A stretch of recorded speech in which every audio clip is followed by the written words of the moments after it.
It's hard to believe it's my fourth as Lieutenant Governor, but we've gotten off to a good start. I want to start by just thanking you all for what you do, for helping candidates like myself, like all these other great candidates we have in the room. This is a team effort. This is something it takes people to go knock on doors, make telephone calls, help us get our message out. We can't do it without your help.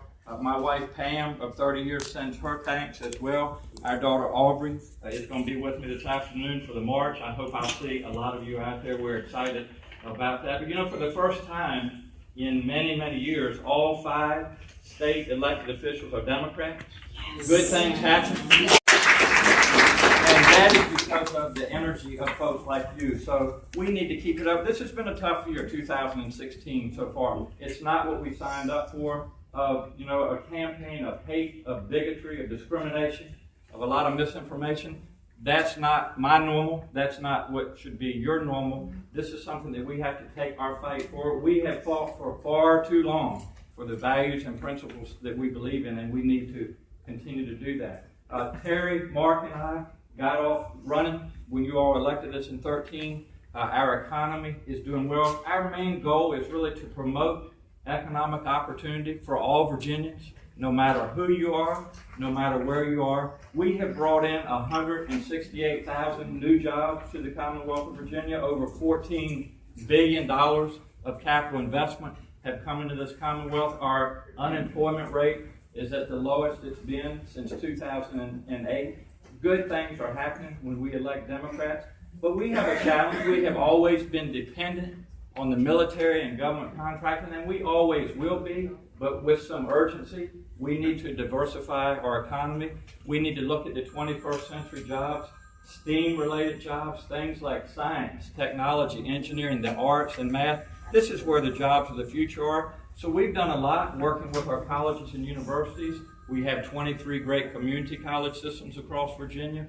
We have emphasized vocational and technical training at the high school level. We've revised SOLs. No longer are we teaching our children how to take multiple choice tests. They need to think creatively. I have spent a lot of my time advocating and focusing on pre-K education, and good things are happening there, but we've still got a lot of work to do. What I want to talk to you all about just very briefly, and she told me earlier I had an hour, so now they cut it back.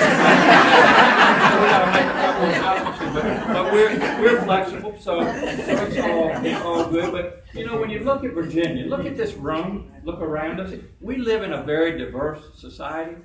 We in Virginia are inclusive. Our doors are open, our lights are on. And with regards to women's reproductive issues, I think you all remember the fight that I led several years ago, the infamous vaginal ultrasound. You know, we need to give women access to reproductive health care and education. We don't need a bunch of legislators, most of whom are men, telling women what they should and shouldn't be doing with their bodies.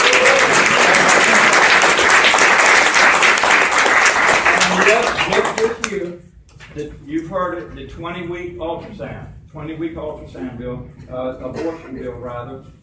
Let me just tell you as a physician what that means. Let's say that a woman and her husband come in and they have a fetus that she's carrying that's not viable, that has serious medical conditions, and that the discussion takes place between the doctor and the woman, and we decide that we need to terminate that pregnancy.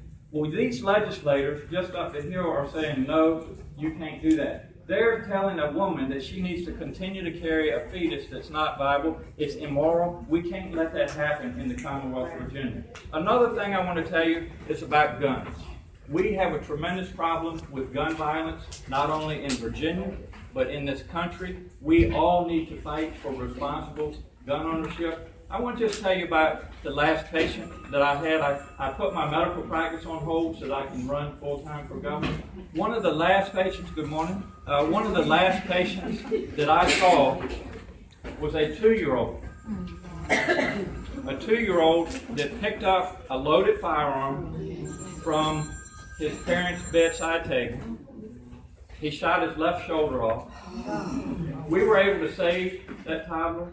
Obviously, he doesn't have use of his arm anymore.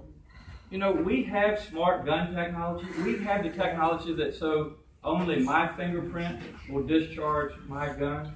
What are we waiting for? You know, as you all know, I served in the United States Army. I took care of wounded soldiers that were on the receiving end of assault weapons. I can promise you, and I need all of you to get with us, get with this party. We do not need assault weapons on our streets in the societies of Virginia. So I need your help.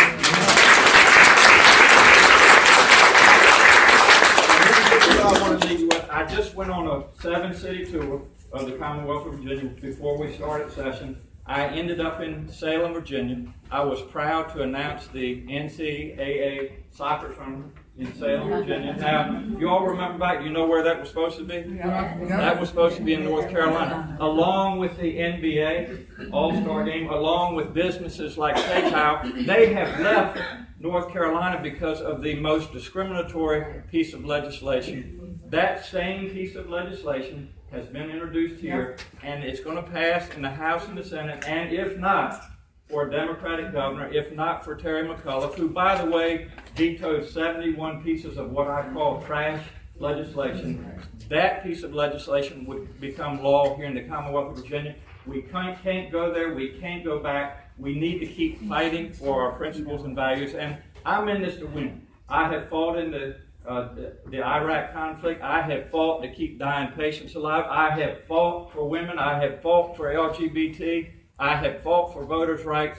I have fought for the issues that are important to the Democratic Party and are important to the Commonwealth of Virginia, and I'm going to continue to fight. And so thank you all for being here today. I look forward to marching with you this afternoon, and I look forward to carrying our fight forward and keep Virginia moving in a positive direction. Thank you all so much, and God bless all of you. Take care. Have a great day.